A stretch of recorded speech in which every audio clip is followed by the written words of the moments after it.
हरे कृष्णा हरे कृष्णा कृष्णा कृष्णा हरे हरे, हरे राम राम राम हरे हरे। सभी का स्वागत है अंतर्राष्ट्रीय कृष्ण भावनामृत संघ इस्कॉन की ओर से। आज का हमारा सेशन रिलेटेड है वैराग्य से। तो रशिया या यूएसएसआर के हिस्ट्री में बहुत ही कम सन्यासी हुए हैं। आपको जान के बहुत प्रसन्नता होगी कि इस समय जो हरे कृष्णा भक्त हैं, राधा कृष्ण के जो भक्त हैं, इस्कॉन के जो भक्त, शिला प्रभुपाद जी की कृपा से सबसे ज्यादा इंडिया में है। सेकंड नंबर पे बांग्लादेश और थर्ड नंबर पे रशिया। तो लाखों लाखों भक्त वहाँ पर भक्ति कर रहे हैं। और ये one of the first sannyasis of Russia, जिनका आपने सन्यास सेरेमनी भी देखा, जो वीडियो, भक्ति रसायन सागर महाराज, इंद्रदेव महाराज के शिष्य हैं। One of the first sannyasis of ISKCON from Russia. तो आइए शुरू करते हैं। अगर ऑडियो वीडियो स्क्रीन में कोई दिक्कत हो तो बता सकते हैं।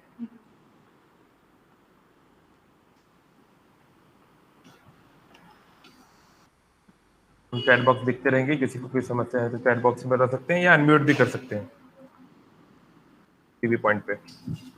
Okay, so let's start. ओम नमो भगवते वासुदेवाय। ओम नमो भगवते वासुदेवाय। ओम नमो भगवते वासुदेवाय। नारायणं नमस्कृत्य नरं चैव नरोत्तमं देवीं सरस्वतीं व्यासं ततो जयामुदीरयेत्। नष्टप्रायेषु भद्रेषु नित्यं भागवत सेवया भगवती उत्तमा श्लोके भक्तिर्भवती नष्टकी। मुखं करोति वाचालं पङ्गुं लङ्घायते गिरिं यत्कृपातमहं वन्दे श्रीगुरुदीनतारणं परमानन्दमाधवं श्रीचैतन्य ईश्वरम्।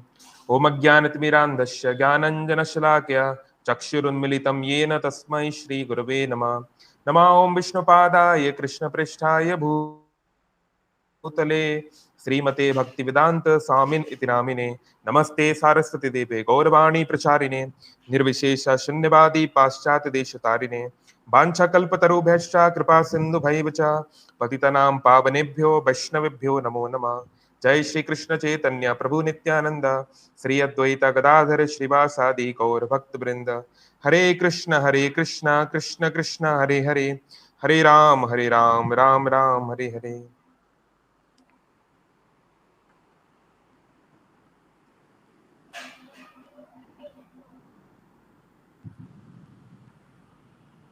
हरे कृष्ण। तो श्रीमद् भागवतम फिफ्थ कैंटो, पांचवा स्कंद। फिफ्थ कैंटो फेमस है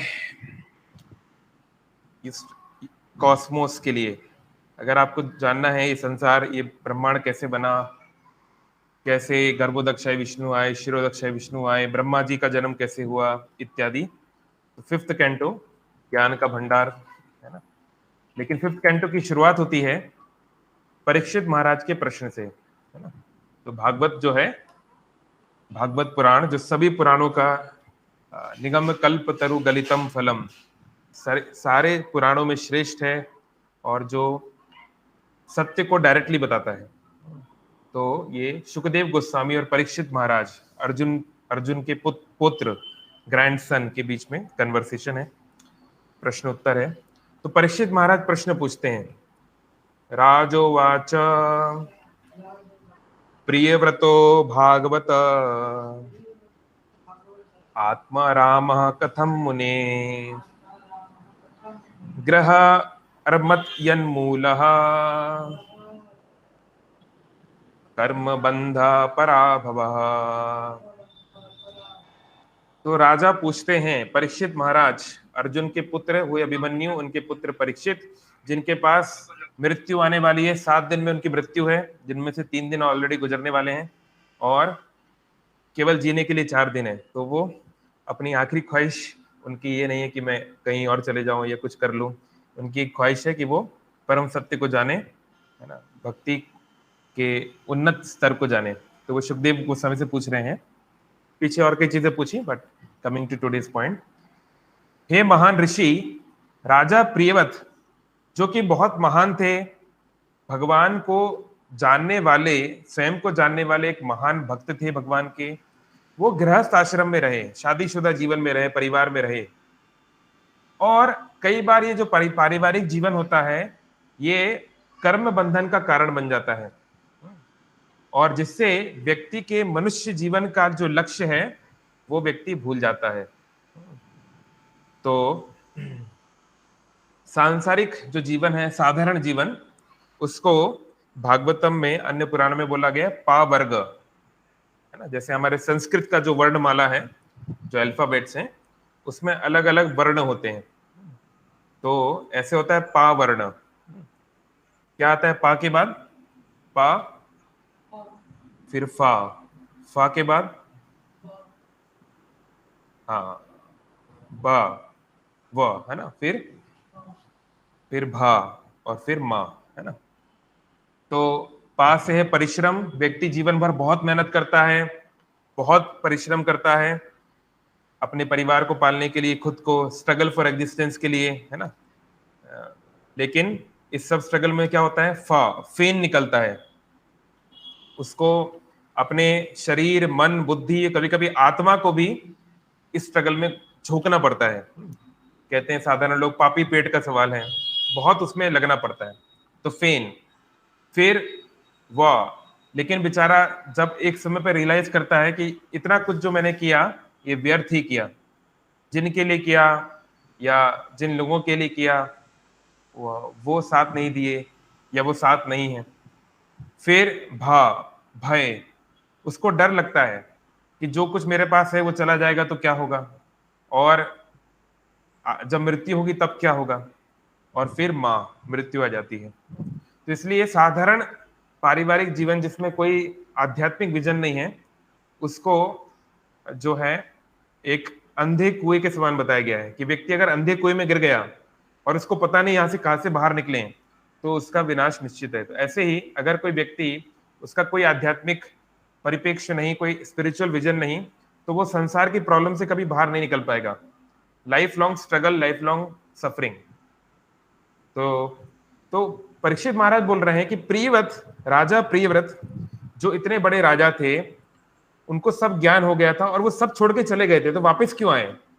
क्यों पत्नी से विवाह किया? क्यों 10-10 बच्चे किए? क्या कारण है?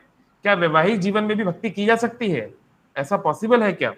ये वो पूछना चाहते हैं, है ना। तो अगले श्लोक में बोल रहे हैं कि जो शुद्ध भक्त होते हैं वो निश्चित रूप से मुक्त होते हैं, है ना, प्रकृति के नियमों से परे चले जाते हैं। इसलिए हे ब्राह्मण श्रेष्ठ, वो साधारण पारिवारिक विषयों में हमेशा फंसे नहीं रह सकते, है ना। आगे पूछते हैं कि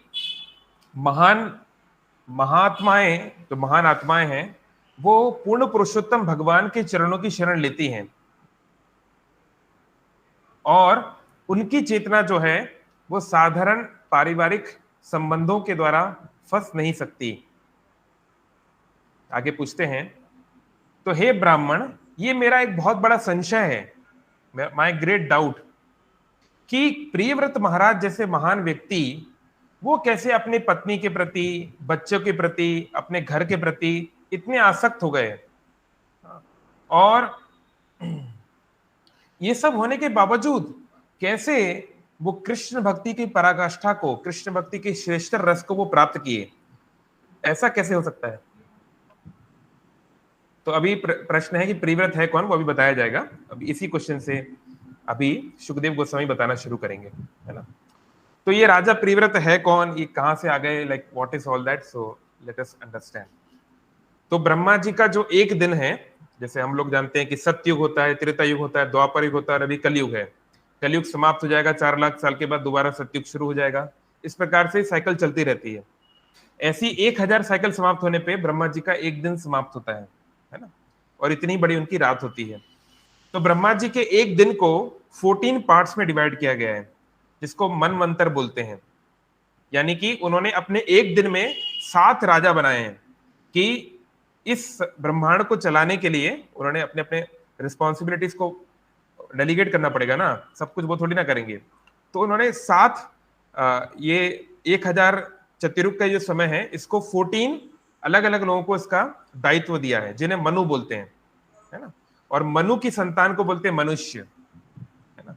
जैसे क्रिश्चियन ट्रेडिशन में बोलते हैं कि एडम और ईव, जैसे हम बोलते हैं हिंदी में मनुष्य को क्या बोलते हैं, आदमी, है ना। ये हिंदी में शब्द कहां से आ गया, ये फारसी का शब्द है ना। फारसी और अरबिक का काफी प्रभाव है उर्दू पर, और उर्दू का प्रभाव है हिंदी पर, है ना। तो आदमी मतलब आदम की संतान। तो इसलिए जो सनातनी है उनको आदमी शब्द का प्रयोग अवॉइड करना चाहिए और उनको मनुष्य शब्द का प्रयोग करना चाहिए, क्योंकि शास्त्र बता रहे हैं कि हम मनुष्य जो है ये मनु की संतान है, मनु महाराज की संतान है। और जो एब्राहमिक कंसेप्शन है, चाहे तोरा हो, चाहे बाइबल हो, चाहे कुरान हो, उसमें है कि आदम, विच इज एडम, और ईव, उनकी हम संतानें हैं। चलिए, तो इस समय कौन से मनु का राज चल रहा है, कौन बताएगा। टोटल 14 मनु होते हैं, इस समय कौन से मनु का राज चल रहा है, एनीवन अनम्यूट करके। प्रभु जी वैवस्वत मनु। यस, इस समय जो मनु है उनका नाम है वैवस्वत मनु। वैवस्वत का मतलब है जो विवस्वान का पुत्र है। विवस्वान किसका नाम है, कौन बताते हैं, बता सकते हैं, भगवत गीता में बहुत फेमस। कौन है विवस्वान, सूर्यदेव का विवस्वान मनवे प्राहा। सूर्यदेव, सूर्यदेव प्रभु जी। यस, हमारे जो सूर्य देव हैं, जिनको हम बोलते हैं आदित्य बोलते हैं, कई नाम, भानु बोलते हैं, कई नामों से हम बुलाते हैं, उनका मूल नाम जो है, सूर्य एक पोस्ट है, लेकिन उस पे जो अभी विराजे हैं उनका नाम है विवस्वान, है ना। तो विवस्वान जो है वो सूर्यदेव का नाम है, और सूर्यदेव के पुत्र हुए जिनका नाम है वैवस्वत, जिनको मनु की पोस्ट दी गई। तो उनके अभी फिलहाल उनकी साइकिल चल रही है, ये 7th मनु का टाइम चल रहा है ना। तो ये 7वां मनु का समय चल रहा है, जो 72 चतुर्युग तक चलेगा, 72 चतुर्युग तक चलेगा, और अभी उसका 28 साइकिल ऑन गोइंग है ना। तो 28 माइनस 72, 44 साइकिल्स बाकी हैं, है ना, इसके बाद हमारे कलयुग के पश्चात। तो एनीवे, ये जो 14 मनवंतर है, वैवस्वत मतलब विवस्वान का पुत्र, जो इस समय मनु की पोस्ट पर है। अभी जो मनु है उनका नाम है वैवस्वत मनु।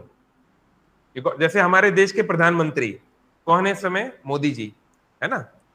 तो मोदी जी के पहले थे मनमोहन सिंह जी, है ना, फिर पहले अटल बिहारी जी, तो ऐसे। तो इस समय मोदी जी कौन से नंबर के पीएम है, किसी को बताया क्या, जो भी है 12वें 13वें जो भी नंबर के पीएम है, उसके पहले कोई और था, उसके पहले कोई और था, फिर मोदी जी के बाद कोई और होगा। तो एक पोस्ट होती है और एक पर्सन होता है जो उस पोस्ट पे बैठा है ना। तो मनु एक पोस्ट है जिस समय वैवस्वत को दी गई है, ठीक है। तो ये जो है ये 7वीं नंबर की पोस्ट आई है। ऐसी जब पहले नंबर की थी, यानी जब ये 1000 चतुर्युग का साइकिल शुरू हुआ, जब ब्रह्मा जी का दिन शुरू हुआ, तो पहले जो मनु थे उनका नाम था स्वयंभू मनु, स्वयंभू। तो ये स्वयंभू किसका नाम है वैसे,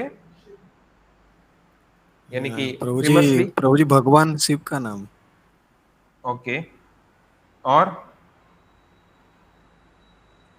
हाँ, भगवान शिव का तो नाम है, लेकिन अगर हम टेक्निकली देखें तो भगवान शिव का जन्म नहीं हो सकता, भगवान शिव जन्म और मृत्यु के परे हैं। तो वैसे ये नाम सबसे अप्रोप्रिएट है ब्रह्मा जी का, भगवान ब्रह्मा जी का, है ना, क्योंकि ब्रह्मा जी का जन्म होता है और उनकी मृत्यु भी होती है। वो एक देवता है, देवता और भगवान में अंतर है ना।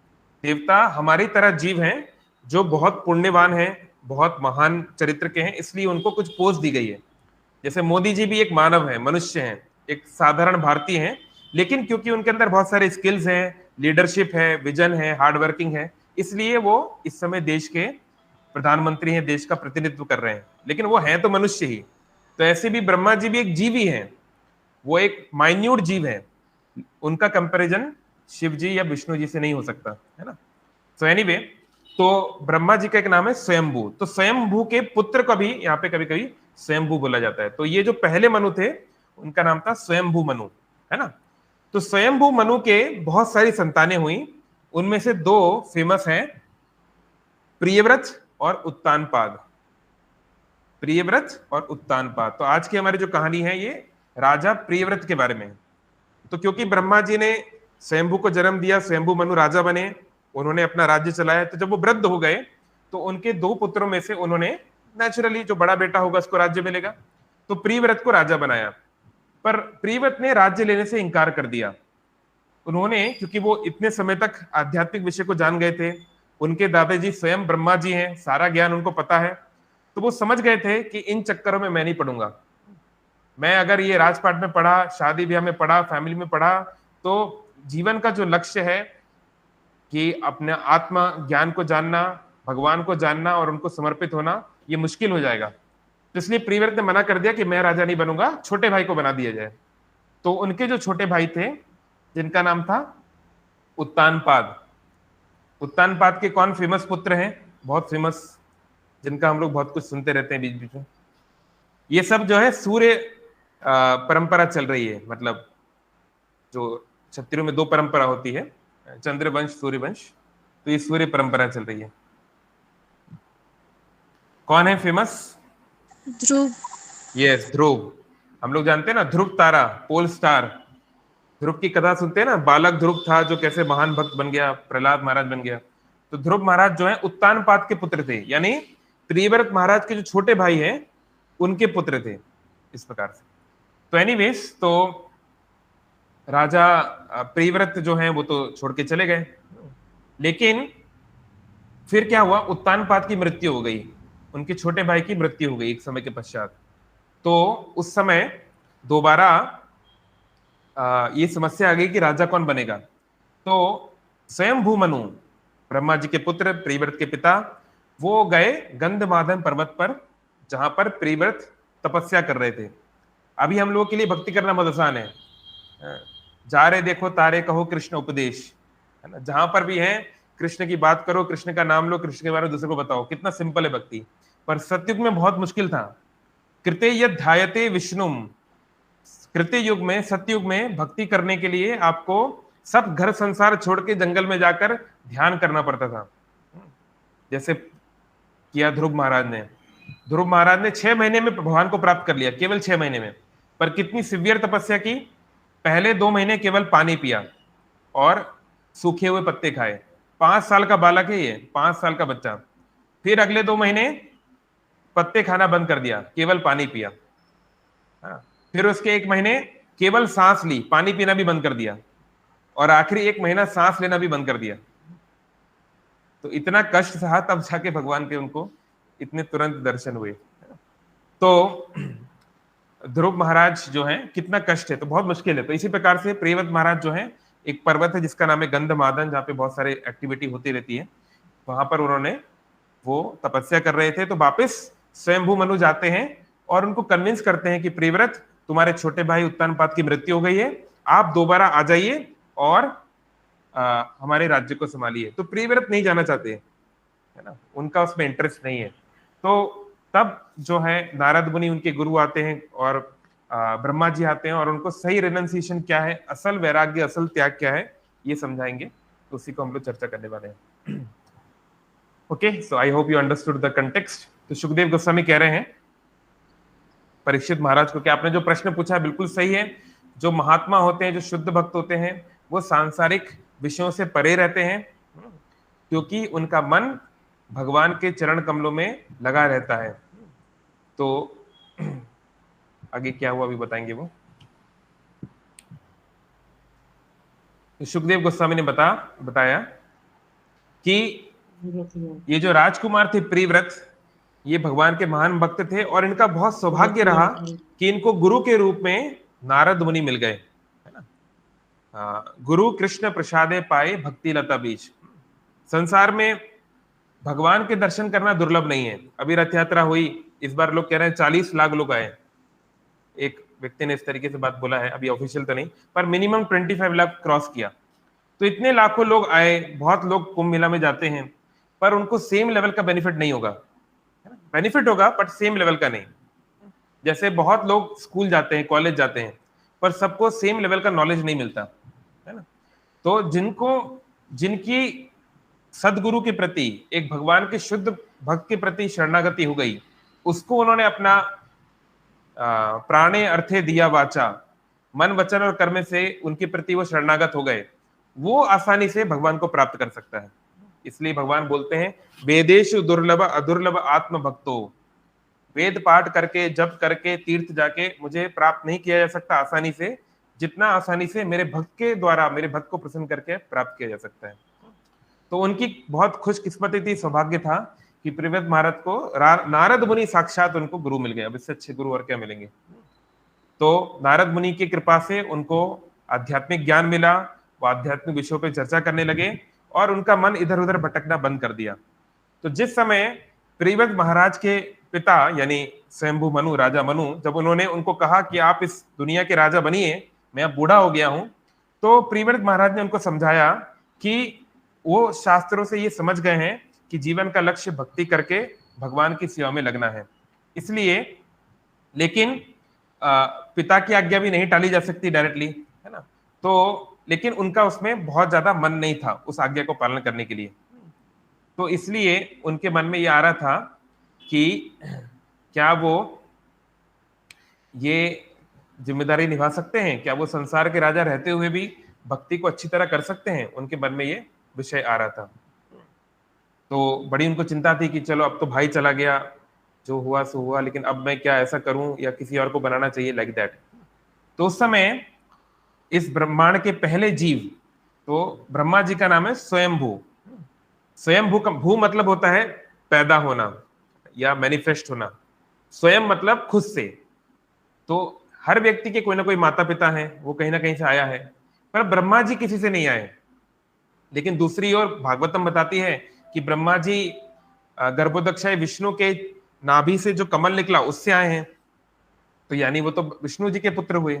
लेकिन क्योंकि भगवान विष्णु का शरीर आध्यात्मिक है, उनका शरीर हाड़ मांस से नहीं बना है, भौतिक शरीर नहीं है, it is not made up of matter, इसलिए उनको इस दुनिया में काउंट नहीं किया जाता, इस यूनिवर्स में काउंट नहीं किया जाता। तो क्योंकि ब्रह्मा जी के पिता डायरेक्ट भगवान हैं, डायरेक्ट भगवान से वो आए हैं, इसलिए उनके जन्म का कोई भौतिक कारण नहीं है। There is no material reason, there is no reason which can be understood by material nature which caused the birth of Lord Brahma। इसलिए उनको बोलते हैं स्वयंभू, उनका खुद जन्म हो गया, क्योंकि इस संसार के कोई नियम के अनुसार उनका जन्म नहीं हुआ है। उनके जन्म के ऊपर वो सारे लॉस लागू नहीं होते, है ना, इसलिए इनको स्वयंभू कहते हैं।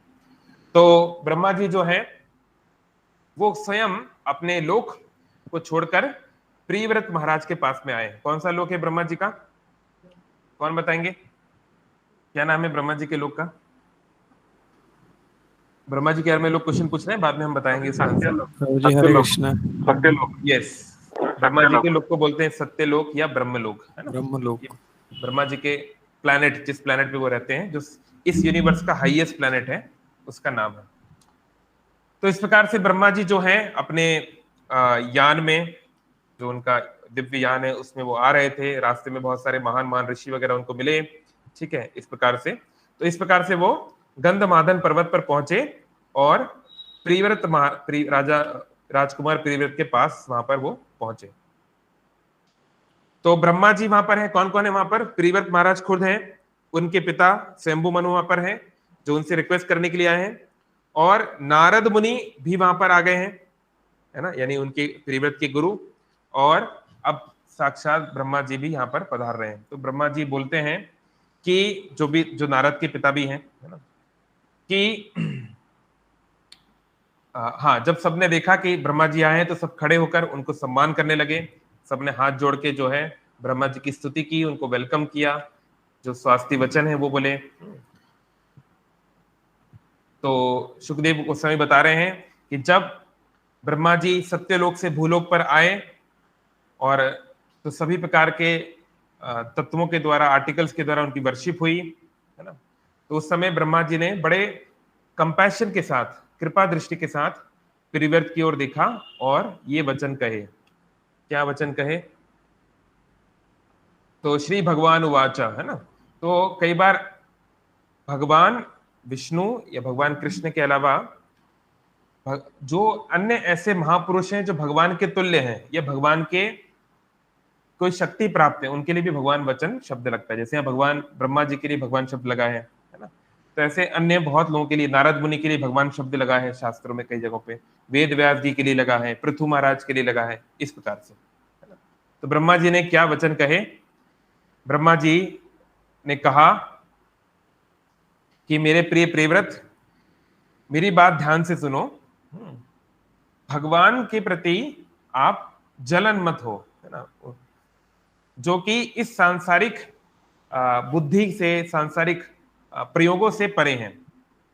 हम में से सभी, यहां तक कि भगवान शिव हो, चाहे आपके पिता हो स्वयंभू मनु, या फिर महान ऋषि हो जैसे कि नारद मुनि, इन सब को परमेश्वर के जो निर्देश हैं उनको पालन करना पड़ता है। तो एकले ईश्वर कृष्ण आर सब भृत्य, अल्टीमेटली जो श्री विष्णु, जो श्री कृष्ण चाहते हैं, सभी भक्त जो हैं, सारे देवी देवी देवता जो हैं, सभी ऋषिगण मुनिगण सभी उसी को पालन करते हैं। जो भी सुर है, जो भी पुण्य आत्मा है, वो भगवत वाणी का ही पालन करने का प्रयास करती है। आगे ब्रह्मा जी बोलते हैं, हम लोग भगवान के वचन की अवहेलना नहीं कर सकते, ना ही अपने तपस्या से हम ऐसा कर सकते हैं। कोई बोले मैं बहुत बड़ा तपस्वी हूं, जैसे एक तपस्वी थे, उन्होंने वो जो जब युद्ध चल रहा था महाभारत का युद्ध, उस समय वो तपस्या पे बैठे थे, तो उनको पता ही नहीं कि महाभारत का युद्ध हो गया। तो उसके पश्चात जब भगवान कृष्ण युद्ध के बाद द्वारका लौट रहे थे, तो रास्ते में वो तपस्वी से उनकी मुलाकात हुई। तो तपस्वी को लगा कि अभी भी भगवान कृष्ण शांति संदेश लेकर गए थे, लास्ट उनको इतनी जानकारी थी, फिर वो अपने ध्यान में चले गए। तो उन्होंने पूछा कि कृष्ण द्वारकाधीश, क्या हुआ, आपने दुर्योधन को समझा दिया, युद्ध बच गया? तो भगवान कृष्ण ने बताया, नहीं नहीं, अनफॉर्चुनेटली वो लोग नहीं माने, विनाश काले विपरीत बुद्धि, युद्ध हुआ, दुर्योधन अब रण होगा, और रण ऐसा होगा जो ना कभी हुआ था।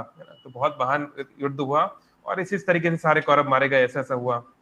तो वो तपस्वी को बड़ा गुस्सा आ गया कि द्वारकाधीश, आप तो ईश्वर हैं, आप चाहते तो रोक सकते थे, आपने क्यों नहीं रोका? तो भगवान कृष्ण समझाया कि मैं रोक सकता था, लेकिन मैं किसी की फ्री विल में, किसी के भाग्य में बीच में नहीं आता। तो उनको गुस्सा आ गया, तो उन्होंने कहा कि मैं तुम्हें श्राप देने वाला हूं, अब तुमने इस युद्ध को नहीं रोका, इसलिए तुमको मैं श्राप दूंगा अपनी तपस्या से। तो भगवान ने कहा कि आप रुक जाइए मुनिवर, इतनी मुश्किल से आपने ये सब तपस्या अर्जित करके पुण्य कमाया है, आप श्राप देकर इसको खत्म कर देंगे।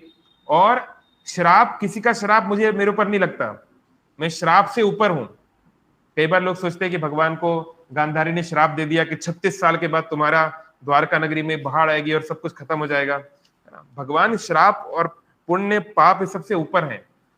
वो तो एक लीला है, वो तो एक ड्रामा है, एक नाट्य है जिसमें वो एक्सेप्ट कर लेते हैं। तो इस केस में उन्होंने एक्सेप्ट करने से मना कर दिया।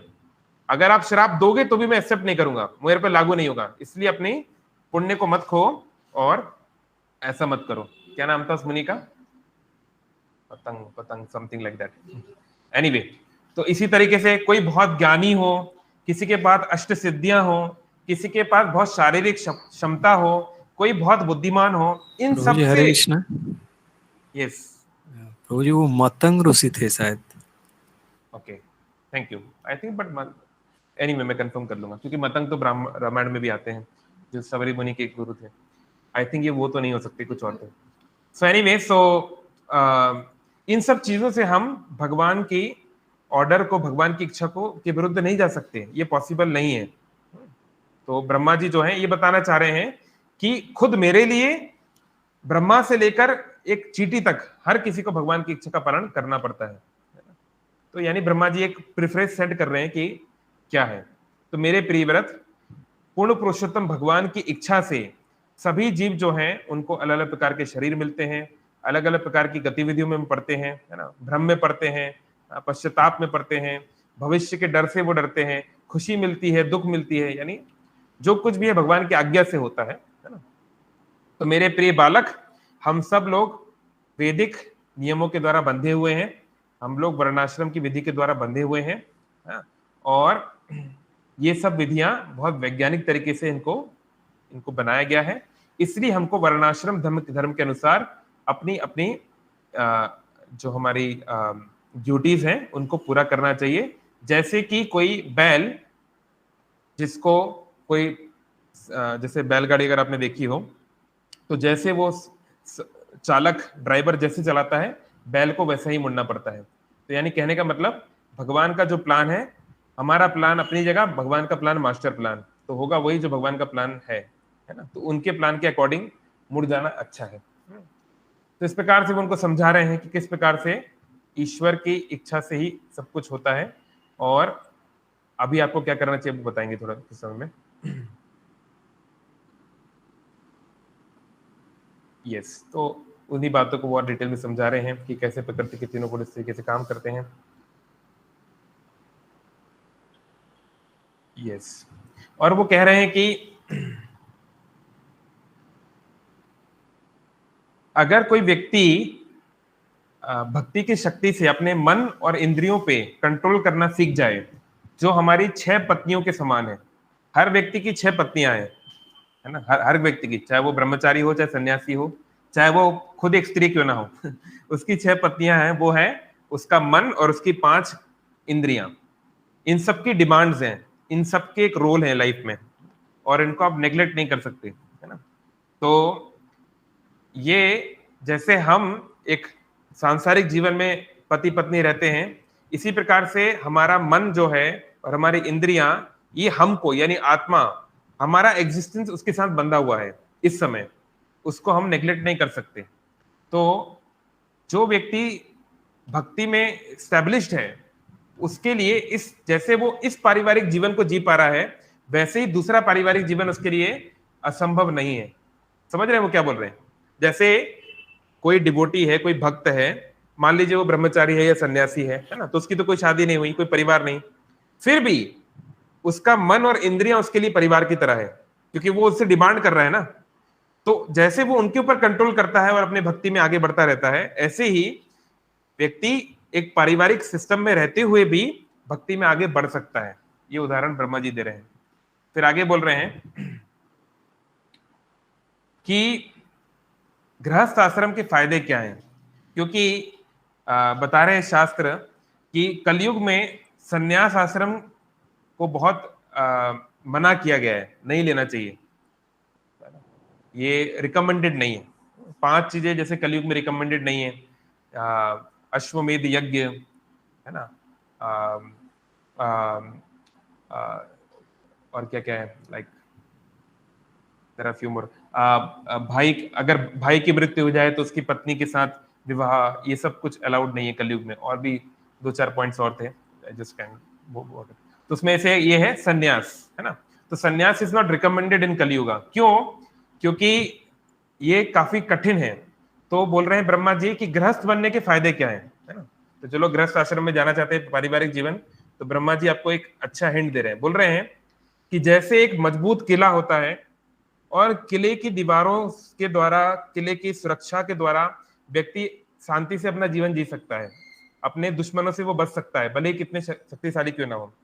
तो ऐसे ही कोई व्यक्ति अगर गृहस्थ आश्रम में सिचुएटेड हो जाए, है ना, तो उसके मन और उसकी इंद्रियां भी उसकी रक्षा करेंगी, और वो जो है शांति प्रिय ढंग से अपना जीवन जी पाएगा। पर ये गृहस्थ के लिए बात हो रही है। साधारण मैरिड पर्सन इज नॉट गृहस्थ, ही इज गृह मेधी। 2 शब्द होते हैं, एक होता है गृहस्थ, एक होता है गृह मेधी। गृहस्थ मतलब जो गृहस्थ में, गृह में स्थित रहकर आश्रम, शेल्टर पाए। आश्रम मतलब शेल्टर। और गृह मेधी मतलब जो ग्रह में मुग्ध हो जाए, उसकी बुद्धि जो है वो बंध जाए। तो इसको हम कैसे समझ सकते हैं? ग्रह मेधी मतलब वो अगर अमेरिका भी चला गया, नॉर्थ पोल साउथ पोल भी चला गया, दुनिया में वो कहां भी चला जाए, वो जगन्नाथपुरी धाम भी चला जाए, वो जगन्नाथ जी के सामने खड़ा भी हो जाए, उसके मन में बस यही चलेगा, मैं और मेरा, मेरी पत्नी इस समय क्या कर रही होगी, बच्चे क्या कर रहे होंगे, उसका क्या हो रहा होगा, उनके लिए क्या हो सकता है, इस तरीके से। तो मैं और मेरा, इससे ऊपर वो कभी उठ नहीं पाता। वो अमेरिका में भी होगा तो वो ये सोचता रहेगा। तो इसको बोलते हैं गृह Medhi. whose consciousness is absorbed in house, उसके आगे वो कुछ सोच नहीं सकता है। और गृहस्थ मतलब वो घर में रहते रहते भी वेंकटेश्वर भगवान कृष्ण के बारे में सोच सकता है। बैठे बैठे वो सोच रहा है कि वृंदावन में ऐसी लीला हुई, रामायण में ऐसा हुआ, है ना, तो भगवान के बारे में वो विचार कर सकता है, चिंतन कर सकता है, घर में बैठे हुए। तो इसको बोलते हैं गृहस्थ। तो गृहस्थ व्यक्ति के लिए परिवार एक बोझ नहीं, बल्कि परिवार एक सुरक्षा है। इसलिए सामान्य तौर पे 99% केसेस में सभी को विवाह करना चाहिए, है ना। और भले ही लोगों का कुछ भी मिसकंसेप्शन हो, बट इस्कॉन में भी 99% बॉयज मैरिज करते हैं। अगर किसी ने इंडिया टीवी का कोई वीडियो देख लिया और उसको लग रहा हो कि इस्कॉन वाले सबको जो है ब्रह्मचारी बना रहे हैं, सन्यासी बना रहे हैं, ऐसे कोई बात नहीं। इस्कॉन में directly indirectly 90 lakh people are connected, है ना, जिनमें से at least 12 lakh are sincere followers. तो अगर 90 लाख में से मान लो 50% मान लो 50% पुरुष हैं, 50% स्त्रियां हैं, तो 45 लाख, या मान लो और भी थोड़ा कम मान लो, तो 30 लाख तो कम से कम पुरुष हैं। और ब्रह्मचारियों की संख्या कितनी है? 2500 3000 मैक्सिमम ऑल ओवर वर्ल्ड, इतने ही ब्रह्मचारी हैं इस्कॉन में। तो 30 लाख में से 30,000 कितना रेशियो हुआ? Not even 1%। तो इसलिए ये सोचना की बात नहीं है ना। So don't think like that. जब हमने इस्कॉन ज्वाइन किया था, जब हम लोग कॉलेज लाइफ में थे भोपाल में, तो यूथ फोरम भोपाल में करीब 250-300 बच्चे थे, तो उनमें से केवल 4-5 ही ब्रह्मचारी बने। उनमें से कुछ कोई साल रहे, कुछ नहीं रहे। तो ऐसा मत सोचिए कि इस्कॉन वाले सबको ब्रह्मचारी बना रहे हैं, ना ये पॉसिबल है। जैसे सारे लोग जो हैं फ्रीडम फाइटर्स नहीं बन सकते, सारे लोग पायलट्स नहीं बन सकते, सारे लोग डॉक्टर नहीं बन सकते, कुछ लोग कुछ बनेंगे, कुछ लोग कुछ बनेंगे। तो maximum everyone should get married, and similarly for women, स्त्रियों के लिए भी जो है मैरिज इंपॉर्टेंट है। कुछ महान स्त्रियां हो सकती है मीराबाई की तरह, है ना, या गंगा माता गोस्वामिनी, कुछ एक्सेप्शन है जो बहुत महान भक्ति, जो बिना विवाह के या प्रैक्टिकली विवाह हो भी गया तो केवल नाम का विवाह, और उन्होंने भगवान की भक्ति की और वो बहुत महान भक्त बनी। But in general every girl, every lady should get married, and most of the boys should also get married, है ना, बिकॉज इट्स नॉट। लेकिन पुरुषों के लिए खासकर ये महत्वपूर्ण है कि विवाह के पहले आश्रम में आके ट्रेनिंग लेना चाहिए, कुछ समय आश्रम में रह के सीखना चाहिए कि ब्रह्मचार्य जीवन कैसे होता है, क्योंकि उसके प्रिंसिपल्स को आप अपने गृहस्थ जीवन में भी पालन कर पाएंगे, जिससे आपकी गृहस्थ जीवन भी जो है सक्सेसफुल होगा, क्योंकि आप कुछ वैल्यूज के आधार पर अपना जीवन जिएंगे, इंद्रियों के इच्छाओं के अनुसार नहीं। तो गृहस्थ आश्रम जो है एक प्रोटेक्शन है। जैसे हम देखते हैं संसार में भी, जब कोई लड़का बहुत मस्ती करता है तो घर वाले बोलते हैं शादी करा दो, है ना। तो जैसे अभी बहुत बड़ी समस्या क्या है, जितने यंगस्टर्स हैं, हम क्योंकि यूथ प्रीचिंग करते हैं, almost 75% youngsters are watching pornography daily और एटलीस्ट रेगुलरली, है ना। और ये और उससे बहुत सारी प्रॉब्लम्स, मैस्टरबेशन, नाइटफॉल, फलाना ढिकाना, ये बहुत सारी प्रॉब्लम्स, है ना। तो अब उनको हम कैसे उससे ठीक करें? अब कोई भक्ति करेगा तो ठीक है, अपने आप धीरे धीरे ठीक हो जाएगा, लेकिन जो मास स्केल पे तो लोग भक्ति नहीं कर रहे हैं। इसलिए पहले के जमाने में जब प्यूबर्टी आती थी, लड़का 15-16 साल का हुआ तो उसका शादी फिक्स करते थे, एटलीस्ट, है ना, 12-13 की उम्र में फिक्स कर देते थे। तो भले ही वो लोग पति पत्नी साथ में ना रहे कम उम्र में, लेकिन एटलीस्ट उसको पता है कि मेरी एक पत्नी है, मेरी एक होने वाली, जिनके साथ में रहूंगा, तो एटलीस्ट वो दूसरी महिलाओं के प्रति, दूसरी स्त्रियों को उस नजर से उतना नहीं देखेगा, है ना। तो ये सब सिस्टम्स थे जो अब धीरे धीरे खत्म होते जा रहे हैं। तो इट इज इंपॉर्टेंट कि ये जो पति है या पत्नी है और आगे चल के जो बच्चे हैं, ये सब हमारे मन के जो विचार हैं उनको फिल्टर करने में हेल्प करते हैं, क्योंकि हमारे के ऊपर एक जिम्मेदारी जाती है, नहीं मैं ऑलरेडी किसी के प्रति कमिटेड हूं, तो मैं किसी और के बारे में सोचना, ये विचार करना गलत है। तो इस प्रकार से ये जो गृहस्थ आश्रम है, अगर कोई इसको अच्छे से पालन करे तो उसकी भक्ति में बहुत हेल्पफुल है, क्योंकि वो उसको गलत विचारों के प्रभाव में आने से बचा लेगा, है ना। और विचार कैसे शुद्ध होंगे? वो तो फिर भक्ति से ही हो सकते हैं, वो सोशल सिस्टम से नहीं हो सकते। जितना मन हरि में लगेगा उतने गंदे विचार आना बंद हो जाएंगे। पर वो एक लॉन्ग टर्म सॉल्यूशन है, शॉर्ट टर्म सॉल्यूशन है कि we have to have this kind of social protection which is important. तो फिर ब्रह्मा जी समझाते हैं, किसी के क्वेश्चन हो तो लिखना शुरू कर सकते हैं, थोड़ी देर में हम लोग विल क्लोज, कि मेरे प्रिय प्रियव्रत, तो तुम भगवान की शरण में आओ, है ना, इन सभी 6 इंद्रियों को उनकी सेवा में लगाओ, जो भी भौतिक सुख है उसको आप अपनाओ, लेकिन उसको भगवान के द्वारा दिए गए आशीर्वाद के रूप में, उनके द्वारा दिए गए एक निर्देश के रूप में आप अपनाओ, है ना। तो ये आपके लिए सही रहेगा। जैसे कि हम देखते हैं चैतन्य महाप्रभु ने भी, जब रघुनाथ दास गोस्वामी एकदम बालक थे, 15-16 साल के, जब चैतन्य महाप्रभु ने संन्यास लिया, तो बच्चा था वो 15-16 साल के, वो आके बोले कि मैं महाप्रभु आपके साथ चलना चाहता हूं। तो महाप्रभु ने क्या बोला? मरकट वैराग्य मत दिखाओ। मरकट वैराग्य मतलब मंकी लाइक रेनंसिएशन, है ना। जैसे एक बंदर जो होता है, मंकी, वो भी दिखने में एक वैरागी है। क्यों? बंदर कैसे वैरागी है? कौन बता सकता है? ऐसा क्या बंदर के अंदर गुण देखा चैतन्य महाप्रभु ने कि इसको वैरागी बोल दिया? उसके अंदर ऐसा कौन सा त्याग है और वैराग्य है और जो है पीस है, ऐसा क्या देख लिया? कोई बताना चाहेगा अनम्यूट करके? हरे कृष्णा प्रभु जी, दंडवत प्रणाम। यस। प्रभु जी वो फल खाता है और मतलब बैठ के सिर्फ फल खाता है, वेजिटेरियन है और हाँ हाँ, शादी नहीं थैंक यू करता ऐसा। माता जी। यस, तो जैसे एक वैरागी त्यागी लोग साधारण तौर पे हम क्या सोचते हैं? छोड़ो घर बार चले जाओ हरिद्वार, इसी को हम वैरागी समझते हैं। तो उस साधारण दृष्टि से, अपेरेंट व्यू से अगर हम देखें तो बंदर जो है पेड़ के नीचे रहता है और बैरागी भी पेड़ के नीचे रहता है, उसका कोई घर नहीं होता, अनिकेतन होता है, वो निष्किंचन होता है। तो और फिर बैरागी जो होता है वो साधारण भोजन खाता है, कंद मूल फल खाता है, ज्यादा लग्जरियस आइटम नहीं खाता। तो ऐसे ही बंदर बेचारा, बंदर जो है कंद मूल फल ही खाता है, बनाना वगैरह उसको पसंद है, उसकी ज्यादा डिमांड नहीं, चिकन मटर ये दे दो वो दे दो, ऐसा कुछ इसका डिमांड नहीं होता, जो मिल जाए खा लेता है। तो दिखने में मरकट जो है वो भी वैरागी है, पर चैतन्य महाप्रभु बोलते हैं रियलिटी क्या है? क्या मरकट वैरागी है? क्या बंदर वैरागी है? नहीं। वैरागी तो छोड़ दो, उसकी एक एक नहीं 10-10 पत्नियां हैं। आज अभी इसके साथ, आधे घंटे बाद उसके साथ, 2 घंटे बाद इसके साथ, उसका कोई कोई कंट्रोल नहीं है अपने ऊपर, और बिल्कुल आत्मनियंत्रण नहीं है। अब ये डाली पे फिर उस डाली फिर उस डाली पर, है ना? तो दिखने में वो केवल वैरागी है वो ढोंगी। तो ऐसे ही चैतन्य महाप्रभु ने रघुनाथ दास गोस्वामी को डांटा, तुम अभी छोटे से बालक हो, तुम ये सब क्या वैराग्य दिखा रहे हो? घर जाओ, माता पिता की सेवा करो, अपना कार्य करो। क्योंकि Raghunath Das Goswami was one of the richest person on the planet.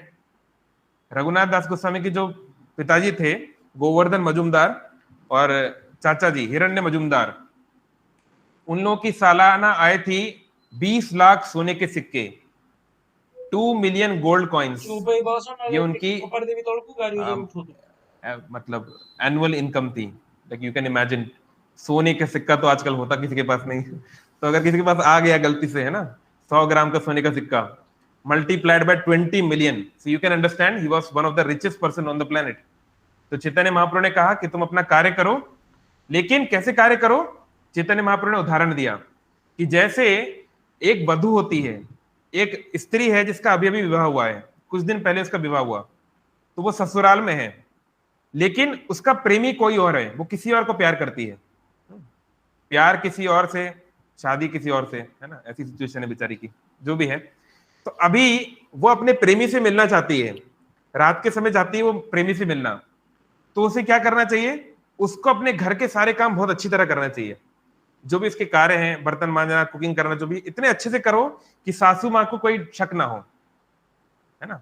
तो दिखने, क्योंकि अगर वो नहीं करेगी तो सास को लगेगा क्या बात है, इसका मन नहीं लग रहा है कि घर के कामों में, क्या बात है। तो वो, और तो उनको इस तरह से यकीन दिलाना है कि आप जो है सब कुछ अच्छे से कर रही हो, तो फिर वो आपके ऊपर शक नहीं करेंगे।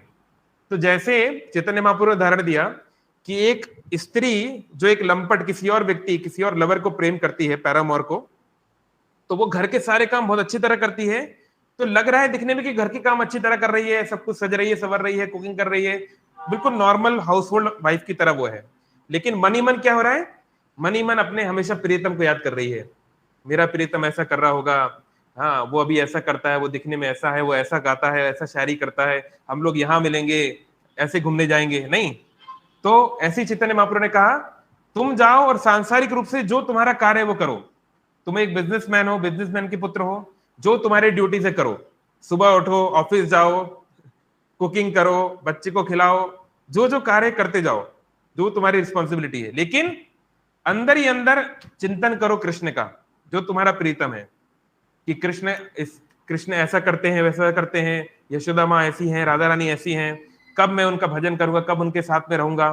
अंदर ही अंदर ऐसा करते रहो, और बाहर आप दुनिया को दिखाओ कि आप सब कर रहे हो बढ़िया, दुनिया को पता ही ना चलेगी आप कृष्ण भक्त हो। इस तरीके से आप जो है अपनी रिस्पॉन्सिबिलिटीज निभाइए, मरकट वैराग्य ना दिखाइए। तो ये सेम बात जो है ब्रह्मा जी यहाँ पर प्रिव्रत महाराज को बोल रहे हैं। तो इस प्रकार से, अब समय कम है तो मैं एकदम शॉर्ट में, will not going worse to worse, मैं समरी बता देता हूं। तो इस प्रकार से ब्रह्मा जी ने प्रिव्रत महाराज को समझाया कि आपको इस तरीके से कार्य करना है, आपको जो है करना है। तो प्रिव्रत महाराज ने क्या बोला? तो इससे हम क्या सीख सकते हैं कि हमारे जो अलग अलग हमारे जो सपने हैं, हमारे जो मानना, हमारे जो कंसेप्शंस हैं, वो इंपॉर्टेंट हैं, लेकिन उससे ज्यादा इंपॉर्टेंट क्या है? भगवत गीता का सारांश क्या है? सारी भगवत गीता का सार क्या है? कौन सा श्लोक? अगर आपसे कोई पूछे भगवत गीता तुमने क्या सीखा, तो कौन सा श्लोक है कि ये श्लोक से आप सारी गीता सीख गए? क्या है? 18.66 and 65. यस माता जी बता दीजिए। 66 सर्वधर्म परित्यज्य मामेकं शरणं व्रज अहं त्वं सर्वपापेभ्यो मोक्षयिष्यामि मा शुचः। थैंक यू माता जी। यस, भगवान बोल रहे हैं सर्व धर्मान परित्याज। तुम्हारे बहुत सारे धर्म है, तुम्हारे बहुत सारी ड्यूटी है। तुम किसी के पति हो, किसी के पत्नी हो, किसी के माँ हो, किसी के पिता हो, किसी के ये हो, एक्स वाई जेड हो, किसी कंपनी में तुम काम करते हो, सब कुछ इंपॉर्टेंट है, सारे धर्म सारे ड्यूटी इंपॉर्टेंट है। लेकिन अर्जुन सब कुछ पहले साइड करके आओ। सर्व धर्मान परित्याज माम एकम शरणम व्रजा, केवल मेरी अकेले की शरण में आओ। कृष्णा इज वेरी एक्सक्लूसिव है ना, he is very like demanding lover, jealous lover. उनकी जो इच्छा है, उनकी जो डिमांड्स है काफी हाई है, एक्सपेक्टेशन बहुत हाई है। कह रहे केवल मेरी शरण में आओ। तो कोई बोलेगा अरे मैं अपना पुत्र का कर्तव्य नहीं निभाऊंगा, मैं अपने पिता का कर्तव्य नहीं निभाऊंगा, तो क्या होगा, मुझे तो पाप लगेगा। भगवान बोल रहे नहीं, अहम तम सर्व पापेभ्यो, मैं तुम्हारे सारे पापों से मोक्षयिष्यामि, मुक्त करूंगा, मां सुचा, डरो मत। तो इसका ये मतलब नहीं है कि हम किसी के पिता हैं, पुत्र हैं, किसी कंपनी में एम्प्लॉय हैं, किसी बिजनेस में हम जो भी हमारे ड्यूटीज हैं वो हम नहीं करेंगे। भगवान बोल रहे हैं करो ना, लेकिन मेरे अनुसार करना। How I am telling you to do like that. तो अर्जुन को बाद में बोला कि तुमको युद्ध लड़ना चाहिए, that's what I want from you. तो ऐसे ही यहाँ प्रीवियस महाराज एक ब्रह्मचारी थे, वो सब कुछ छोड़ दिए थे अपनी जवानी में। अब जब उनके छोटा भाई की मृत्यु हो गई, सब कुछ हो गया, तो दोबारा उनके पास ये प्रपोजल आया है ना। तो प्रीव्रत महाराज बोल सकते हैं कि नहीं मैंने तो पहले छोड़ दिया, अब मैं क्यों लूं, है ना। आप लोग से राजपाट नहीं चल रहा है इसलिए आप मुझे दे रहे हैं, मैं तो एक ब्रह्मचारी हूँ, है ना। तो जो इस प्रकार का आर्टिफिशियल वैराग्य करते हैं, वो उनका वैराग्य जो है वो लॉन्ग लास्टिंग नहीं होता। जैसे कौन है इसके उदाहरण शास्त्र में, कौन एग्जाम्पल दे सकते हैं जिन्होंने आर्टिफिशियल वैराग्य दिखाया? कौन है ऐसे एग्जाम्पल? जैसे हम देखते हैं विश्वामित्र मुनि। तो विश्वामित्र मुनि ने 64,000 साल तपस्या की। 64,000 साल हम तो 64 मिनट भी अगर तपस्या कर लें, जब कर लें तो हालत टाइट हो जाती है। 64,000 साल, वी कांट इमेजिन लाइक इतनी तपस्या करने के बाद भी, क्योंकि कृष्ण के प्रति शरणागत नहीं, अपनी तपस्या का गुरूर, अपनी तपस्या, अपने ज्ञान, अपने जप, अपने तप का अहंकार कि मैं अपने तप से आगे बढ़ रहा हूं। तो क्या हुआ, मेनका रानी आई और जय श्री राम खत्म हो गया सारा वैराग्य। मतलब मेनका ने उनको आंख खोलने की भी जरूरत नहीं पड़ी, केवल मेनका के जो नुपुर की ध्वनि से वो प्रभावित हो गए, है ना। तो इसलिए भगवान बोलते हैं देवी ही एश गुणमयी मम माया दुरत्तया। अर्जुन मेरी माया से कोई नहीं जीत सकता। जो ये सोच रहा है कि वो अपनी शक्ति से, अपने सामर्थ्य से, अपनी तपस्या से इस भौतिक संसार को जीत जाएगा, माया से परे हो जाएगा, अपने दुख को समाप्त कर देगा, वो मूर्ख है। It's impossible. ये माया कौन है पता है? ये महामाया है दुर्गा देवी। दुर्गा देवी को जिम्मेदारी दी गई है, वो महामाया की जिम्मेदारी निभाती हैं। तो हम लोग कभी दुर्गा देवी से नहीं जीत सकते, इट्स इम्पॉसिबल। उनके 8 हाथ हैं, मतलब उनके तो अनलिमिटेड हाथ हैं, लेकिन you can't fight with her, it's impossible, you can't fight. तो बुद्धिमानी क्या है? माम एव ये प्रपद्यन्ते मायाम एताम तरन्ति ते। आप भगवान की माया को बोल दो कि भैया मैं तो आपके भाई का दास बनना चाहता हूं, मुझे केवल कृष्ण का दास बना दीजिए, then she will happily, okay good. तो वही सुभद्रा योग माया है, वही दुर्गा महामाया है, एक ही है। तो वो डिपेंड करता है कौन किस चेतना में उनके पास जाता है। तो हमको भगवान की माया से लड़ना नहीं, हम लड़ नहीं सकते, पॉसिबल नहीं है किसी के लिए भी। बहुत बड़े बड़े महान ऋषि मुनि आए, हजारों लाखों साल बाद भी उनका कुछ नहीं हुआ। तो ऐसे ही प्रीव्रत महाराज ने ये नहीं बोला नहीं नहीं मैं तो ब्रह्मचारी हूं, ऐसे कैसे, मैं तो शादी नहीं कर सकता, मैं तो स्त्री को देख भी नहीं सकता, ये वो, मैं तो पैसे को हाथ नहीं लगाऊंगा, है ना। तो इस प्रकार के जो चीजें होती हैं ये सब काम नहीं करती। तो फिर जैसे आप देखते हैं उस समय वो मान गए और प्रीव्रत महाराज की विवाह हुआ। एक प्रजापति थे विश्वकर्मा। ये विश्वकर्मा जो देवता है उनसे अलग है, मतलब विश्वकर्मा जो फेमस जो इंजीनियर, उनकी बात नहीं हो रही है। एक और प्रजापति जिनका नाम विश्वकर्मा है, उनकी पुत्री जिनका नाम था बरहिष्मती, बरहिष्मती से उनका विवाह हुआ। बरहिष्मती बहुत सुंदर थी, बहुत चरित्रवान थी, और उनसे उनको 10 संतानें प्राप्त हुई, 10 पुत्र और एक पुत्री, है ना। ये सब यहाँ पे बहुत डिटेल में वर्णन है उनके पुत्र। उनके पुत्रों में 3 आगे चल के सन्यासी बने, 10 में से 3। तो कहने का मतलब है कि भगवान की सेवा के लिए जो आवश्यक है वो करना चाहिए। अगर आप एक, इसलिए हमारे भक्ति को बोलते हैं दिव्य वर्णाश्रम। ये नहीं मैं तो पुजारी हूं, मैं तो केवल भगवान की पूजा करूंगा, नहीं। अगर मंदिर में जरूरत है टॉयलेट साफ करने की तो आपको टॉयलेट भी साफ करनी पड़ेगी। ऐसे नहीं मैं तो पति हूं, मैं कुकिंग नहीं कर सकता, ये काम पत्नी का है, मैं पुरुष हूं, मैं ये काम नहीं करूंगा। तो ये नहीं, ये जो है ये अहंकार ज्यादा कुछ काम नहीं देता। जो जिस समय जरूरत पड़ जाए, अगर जरूरत पड़ गई पत्नी बीमार है तो आप ही को कुकिंग करना पड़ेगा, और कौन करेगा, है ना। तो अपने जो है फ्लेक्सिबल होना कि भगवान की सेवा के लिए, गुरु की सेवा के लिए, भक्तों की सेवा के लिए जो कार्य पड़ जाए वो कर जाना चाहिए, अपने आप को मोल्ड कर लेना चाहिए। ये बहुत महत्वपूर्ण है ना। तो इसलिए अगर आप ब्रह्मचारी हैं, सन्यासी भी हैं, लेकिन अगर भगवान ने आपको बोल दिया, गुरु ने बोल दिया कि मैं चाहता हूं आप शादी करें, तो आपको शादी कर लेनी चाहिए, है ना। जैसे हम देखते हैं श्रील प्रभुपाद जी की एक शिष्या थी, एक फ्रेंच लेडी थी, 72 की बात है, 1972। तो उन्होंने श्रील प्रभुपाद को कभी देखा नहीं था, क्योंकि प्रभुपाद फ्रांस बहुत कम जाते थे। तो जब उनको पता चला कि प्रभुपाद जी 2-3 महीने बाद आएंगे, प्रभुपाद वर्ल्ड टूर पे निकलते थे, यूरोप का कब कैलेंडर आएगा पता चल गया था। तो वो 19 साल की लड़की थी वो। तो उसने सोचा कि प्रभुपाद जब आएंगे तो जो भी वो मुझे आज्ञा देंगे मैं जरूर करूंगी, जो भी सेवा देंगे। जनरली प्रभुपाद सेवा देते, किसी को बुक डिस्ट्रीब्यूशन, किसी को पुजारी, किसी को कुछ, किसी को कुछ, जो जो मंदिर की सेवा है। तो उन्होंने सोचा था कि मेरे को जो सेवा देंगे मैं करूंगी। 19 साल की लड़की, जस्ट इमेजिन। तो प्रभुपाद आए, तो उस समय कुछ समय पहले ही प्रभुपाद रशिया गए थे, यूएसएसआर गए थे, और यूएसएसआर जो है आयरन कर्टेन के अंडर था, मतलब किसी को पता नहीं वहां पे क्या हो रहा है। कम्युनिस्ट सरकार बहुत खतरनाक, केजीबी के एजेंट बहुत खतरनाक, प्रचार करना बहुत मुश्किल। तो प्रभुपाद जो एक व्यक्ति को जोड़े थे, अनंत शांति प्रभु, प्रभुपाद केवल 3 दिन के लिए रशिया में रुके थे, और 3 दिन में उन्होंने एक व्यक्ति को दीक्षा दे दी, जो आज तक के हिस्ट्री में कभी नहीं हुआ, है ना। यहाँ तो 3 दशक तक लोगों को दीक्षा नहीं मिलती कई बार। तो वो लड़का जो है उसने अकेले दम पे रशिया में प्रचार शुरू किया, और आज लाखों भक्त रशिया में है या यूएसएसआर में है। तो वो लड़के से प्रभुपाद मिले थे लास्ट ईयर। तो अब प्रभुपाद चाहते थे कि देखो उसको और कौन ट्रेन करेगा, उसको और चीजें कौन बताएगा, तो यहां से हमें किसी को भेजना पड़ेगा। लेकिन चाहे रशियंस हो, चाहे यूरोपियंस हो, चाहे अमेरिकन हो, उनको वीजा नहीं देती थी यूएसएसआर की सरकार, वीजा मिलना बहुत मुश्किल। तो प्रभुपाद जब फ्रांस आए तो टेम्पल कमांडर को बोले कि हमारे मंदिर में कौन कौन लड़कियां हैं जिनका विवाह नहीं हुआ, अनमैरिड गर्ल्स कौन कौन सी हैं। तो बताया गया, तो प्रभुपाद ने उनको बुलाया, वो 19 साल की जो ब्रह्मचारिणी थी उस समय मंदिर में जो रह रही थी, वो यंग लड़की, उसको बोला कि देखो मेरा ये शिष्य है अनंत शांति दास, बहुत अच्छा लड़का है, रशियन है, 1 साल पहले भक्ति में जुड़ा, मैं चाहता हूं तुम मुझसे विवाह कर लो।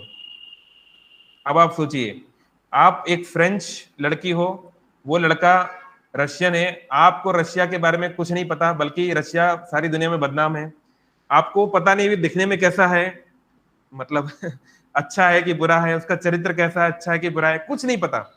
लेकिन उनकी शरणागति देखिए प्रभुपाद के प्रति, क्योंकि उनको याद था मैंने मन में क्या सोचा था कि जो प्रभुपाद बोलेंगे मैं करूंगी। मैंने कहा ठीक है प्रभुपाद।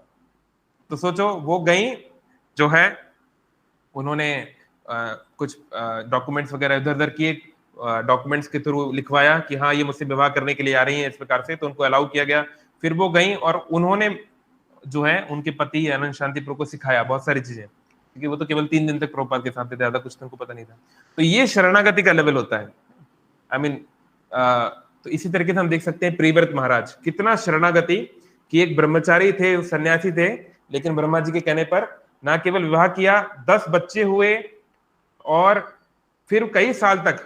तो फिर आगे चल वर्णन आता है कि फिर वो अपने पत्नी के प्रति ऐसे नहीं, और पत्नी को कई ये नहीं कि हाँ तुमसे हमने शादी की है ब्रह्मा जी के कहने पर, तुम ज्यादा साड़ी मत बनो, ठीक है, हम तुम्हारे प्रति आकर्षित नहीं है, नहीं ऐसा नहीं।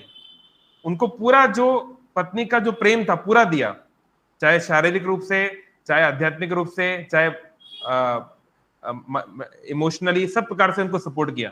और जब तक वो गृहस्थ थे, गृहस्थ का कर्तव्य अच्छे से निभाया। फिर जब बच्चे बड़े हो गए तो प्रियव्रत महाराज ने अब सोचा कि मुझे बहुत समय हो गया है, मैं अपना बहुत समय लगा दिया है, तो फिर वो दोबारा उसी अपने पुत्र को राजा बना के, जिनका नाम था अग्निधर, जिनके बारे में नेक्स्ट चैप्टर आएगा, अग्निधर को राजा बना के वो वापस गंधमादन पर्वत पे आ गए और दोबारा उन्होंने अपना तपस्या रिज्यूम किया और मृत्यु के पश्चात भगवान विष्णु को उन्होंने प्राप्त किया, वैकुंठ को उन्होंने प्राप्त किया, है ना। तो प्रियव्रत महाराज एक बहुत सुंदर उदाहरण है, खासकर गृहस्थ आश्रम में जो भक्त हैं, बहुत प्रैक्टिकल एग्जाम्पल कि जो हमारी स्थिति है, स्थाने स्थित्वा गते, भगवान ब्रह्मा जी बोलते हैं जो जिस स्थान पर है, गृह ठाको वने ठाको सदा हरि बोले डाको, जो घर में है वो घर में रहे, जो जंगल में रहता है यानी जो सन्यासी है वो वहां पे रहे, बस हरि का नाम डाके, हरि का नाम लीजिए। आप इस साधना को अपने जीवन में जोड़ लीजिए, हरि नाम को अपने जीवन में जोड़ लीजिए। हरे कृष्ण कृष्ण कृष्ण हरे हरे, हरे राम राम राम हरे हरे। और हरि नाम इतना शक्तिशाली है कि प्रियव्रत महाराज जैसे या भीष्म पितामह जैसे भक्त, वो लोग राजा थे, उनकी कितनी दासियां होंगी, सुंदर सुंदर दासियां होंगी, कितना उनके पास धन था, सब कुछ था, लेकिन उनकी भक्ति में कोई विनाश नहीं हुआ, उनका भक्ति जो है स्थित रही, उनके ब्रह्मचार्य का विनाश नहीं हुआ। तो इस तरीके से हमें किसी प्रकार की कोई रिस्पॉन्सिबिलिटी को नहीं छोड़ना है, इररिस्पॉन्सिबल नहीं बनना है, भक्ति के नाम पर हमको अपने परिवार के प्रति उदासीन नहीं बनना है, पत्नी बच्चे माता पिता जो जिम्मेदारी वो करना है, लेकिन अपनी साधना के लिए समय निकालना है, बहुत जरूरी है। साधना के लिए थोड़ा समय निकालना है, धीरे धीरे जो है हम भक्ति में प्रशस्त होंगे और चीजें और खुलकर सामने आएंगी। ओके, हरे कृष्णा। आप किसी का कोई प्रश्न तो बोल सकते हैं, मैं ऑडियो मैं ये देख रहा हूँ chat box. If sannyasi is banned in Kaliyuga then why many people are sannyasi. स्वामी का प्रश्न है, अगर सन्यास लेना मना है तो भैया इस्कॉन में इतने सन्यासी क्या कर रहे हैं?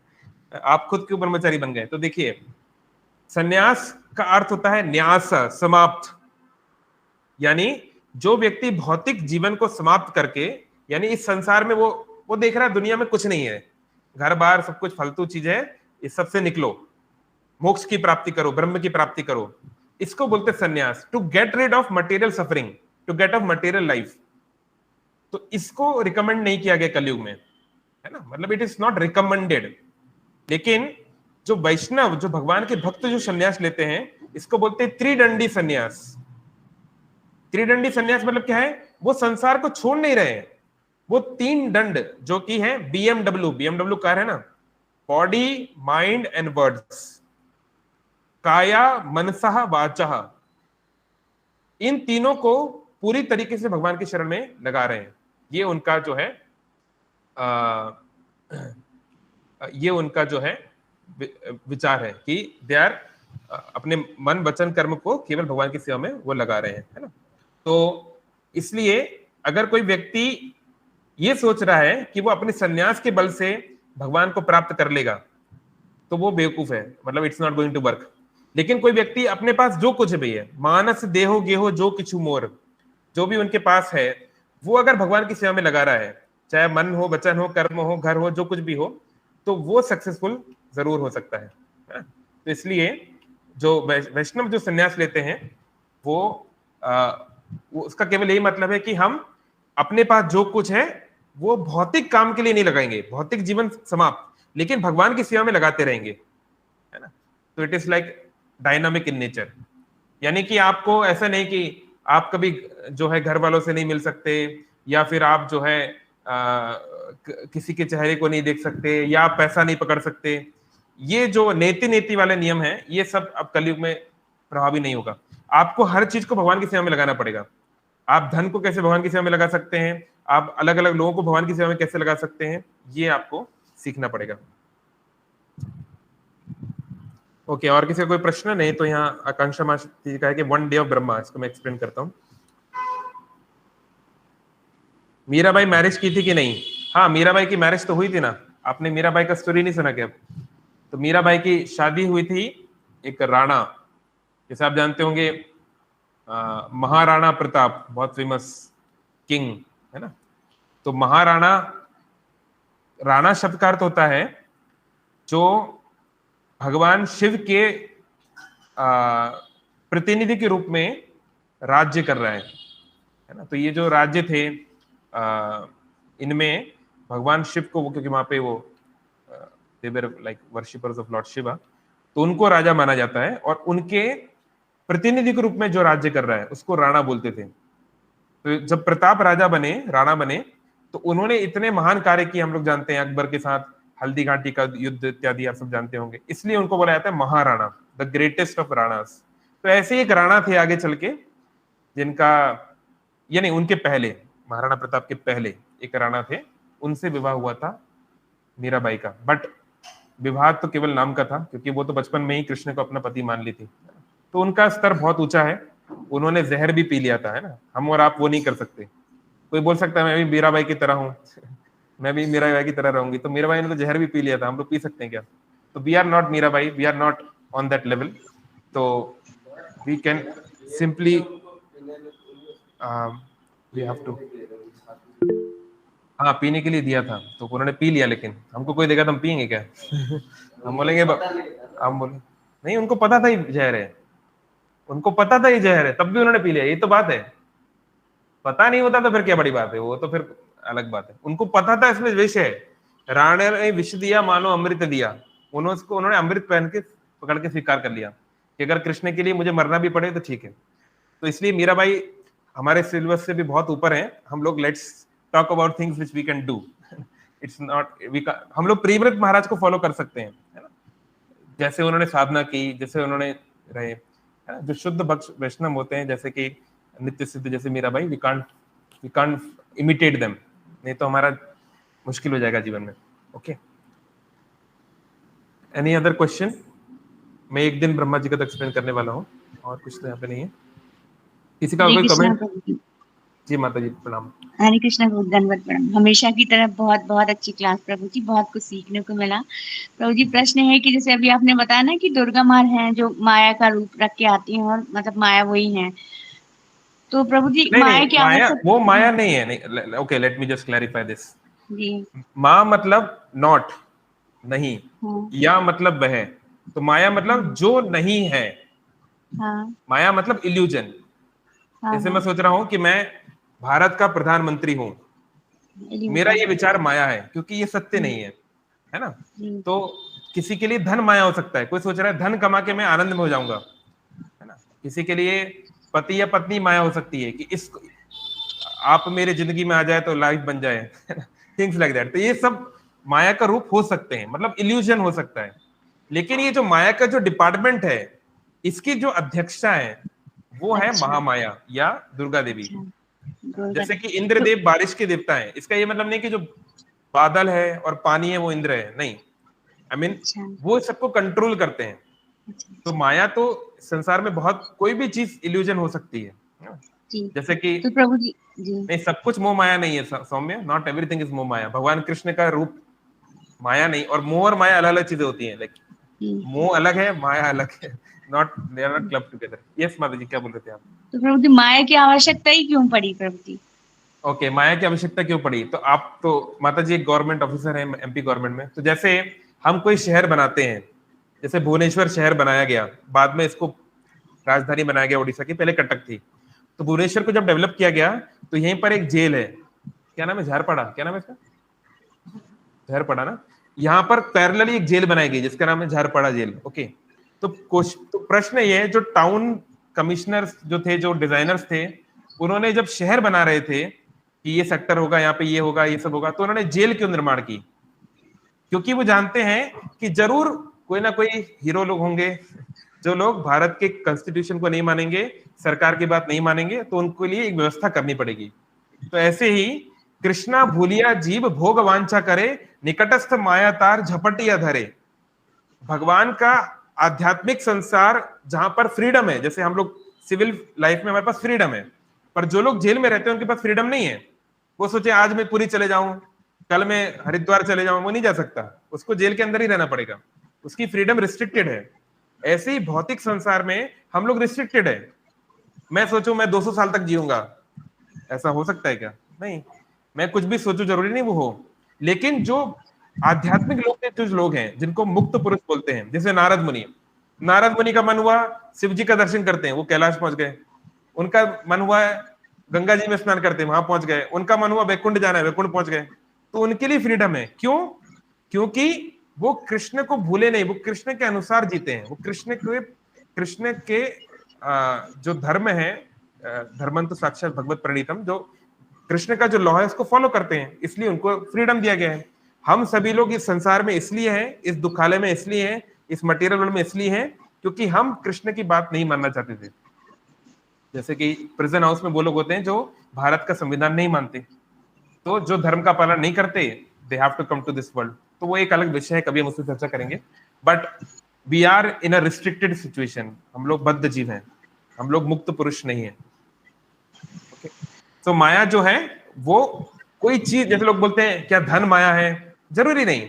कोई धन को ये सोचता है कि ये धन से मैं भगवान की सेवा करूंगा, परिवार का पालन करूंगा, तो वो उसके लिए माया नहीं है, फिर वो उसके लिए यूजफुल है ना। कोई भी चीज एक्चुअली माया नहीं है, एक्चुअली हर चीज को भगवान की सेवा में प्रयोग किया जा सकता है। लेकिन समस्या क्या है, हम ये सोचते हैं कि इस चीज से मैं आनंद से रहूंगा, मैं अपने परिवार के साथ आनंद करूंगा विथआउट कृष्णा, दिस इज माया। मैंने खूब पैसा कमा लिया, बैंक अकाउंट में पैसा हो गया, एफडी हो गया, अब मैं सेफ हूं, ये माया है। क्योंकि भैया जब कोविड आएगा, कोई बीमारी आएगी, कोई भूकंप आएगा, तब आपका बैंक अकाउंट आपकी रक्षा नहीं कर पाएगा। This is the point. जी प्रभु जी। Okay, thank you. सो इनका कहना था कि ब्रह्मा जी के एक दिन को मैं समझा देता हूं। देखिए, अभी हम लोग हैं कलयुग में। कलयुग की एज होती है 4,32,000 ईयर्स, 4,32,000 साल, ये कलयुग की आयु है। कलयुग के पहले जो युग आता है वो साधारण रूप में होता है त्रेता युग। त्रेता मतलब थर्ड, और द्वापर युग पहले आता है साधारण तौर पे। लेकिन इस बार वो स्विच हो गया। स्विच क्यों हुआ वो एक लंबी कहानी है, we can get it another way. पर इस बार त्रेता युग पहले आया, द्वापर युग बाद में आया, बट साधारण तौर पे द्वापर युग पहले आता है। तो कलयुग के पहले जो युग होता है उसकी जो एज है वो कलयुग के डबल है, यानी 4,32,000 ईयर्स, 4,32,000 साल मल्टीप्लाइड बाय 2, यानी 8,64,000 साल। इसी तरह उसके जो पहले युग है वो होता है मल्टीप्लीकेशन ऑफ 3, और सतयुग होता है मल्टीप्लीकेशन ऑफ 4। तो अगर आप ब्रैकेट में ले लेंगे तो वो आ जाएगा 4.32 मिलियन ईयर्स, है ना, 43,20,000 ईयर्स। ये एक चतुर्युग, जो महायुग है, जो 4 युग का समागम है, उसकी आयु हुई। ऐसे 1000 चतुर्युग जब बनते हैं, ये ब्रह्मा जी का एक दिन है, यानी ब्रह्मा जी के 12 घंटे, और इतनी बड़ी उनकी रात होती है। तो ब्रह्मा जी का जीवन भी 100 साल का है, पर उनके 100 साल कैसे हैं? एक दिन में 2000 चतुर्युग हैं, यानी 2000 मल्टीप्लाइड बाय 4.32 मिलियन ईयर्स। इसलिए ब्रह्मा जी का जीवन बहुत बहुत लंबा है, 311 ट्रिलियन ईयर्स, 40 बिलियन ईयर्स, ये ब्रह्मा जी की आयु है। हम लोग जीरो भी काउंट नहीं कर सकते कितने जीरो उनके जीवन। इसलिए ब्रह्मा जी जो है प्रैक्टिकली अमर हैं, उनका मरण बहुत बाद में होगा, मतलब कितने ट्रिलियन ईयर्स जो है वो हिसाब किताब जब ये ब्रह्मांड समाप्त होगा। लेकिन अगर हम देखा जाए, नहीं, Brahma ji lives in another dimension, yes, but that dimension is material. किसी ने पूछा था ब्रह्मा जी का शरीर किससे बना है? ब्रह्मा जी का शरीर हार्ड मास से नहीं बना होता। जैसे हमारे में खून है, हड्डी है, तो बहुत सारी चीजें, त्वचा है, ये सब ब्रह्मा जी के शरीर में नहीं है। उनका शरीर बुद्धि का बना है, यानी it's very fine. Brahma ji जब चाहे जहां पहुंच सकते हैं। जैसे अभी हम देखा, सतयुग में थे, सत्यलोक में थे, सत्यलोक से वो आ गए गंधमादम पर्वत पर, जो कि करोड़ों मील का सफर है, उन्होंने तुरंत कर लिया। तो ब्रह्मा जी जो है उनका शरीर बुद्धि से बना है, which is another dimension you can say, but still material dimension, है ना। तो it is another dimension but it is material dimension, यानी कि वो स्पिरिचुअल डायमेंशन नहीं है, स्पिरिचुअल लेवल नहीं है। चलिए, समय बहुत हो गया है, ऐसे तो प्रश्न बहुत सारे हैं, धीरे धीरे हम लोग समझते रहेंगे, है ना। तो यानी ब्रह्मा जी का एक दिन में होते हैं 4.32 बिलियन ईयर्स, 4.32 अरब साल, और उनकी रात में भी इतने ही होते हैं। तो यानी दिन और रात मिला के हो गए 8.64 बिलियन ईयर्स। और भगवान कृष्ण ब्रह्मा जी के एक दिन में एक ही बार आते हैं। तो हम लोग बहुत लकी हैं कि हमारा उस कलयुग में जन्म हुआ जब भगवान कृष्ण अभी आए, 5000 साल पहले आए। ज्यादा नहीं है, 5000 साल बहुत ज्यादा है, लेकिन इस स्केल से अगर आप देखें तो 5000 साल बहुत कम है। तो हम लोग का बहुत सौभाग्य है, और भगवान कृष्ण का ही अवतार श्री चैतन्य महाप्रभु केवल 500 साल पहले आए, है ना। और प्रभुपाद जी, श्रील प्रभुपाद, भगवान कृष्ण के महान भक्त, केवल 50 साल पहले तक वो यहाँ पर थे, है ना। तो हमारा सौभाग्य है, इसलिए अच्छे से भक्ति कीजिए और उनके जब तक इस धाम दुनिया में है खुशी से रहिए और मरने के बाद उनके धाम जाइए, है ना। हरे कृष्णा कृष्ण कृष्ण हरे हरे, हरे राम राम राम हरे हरे। शिला प्रभुपाद की जय।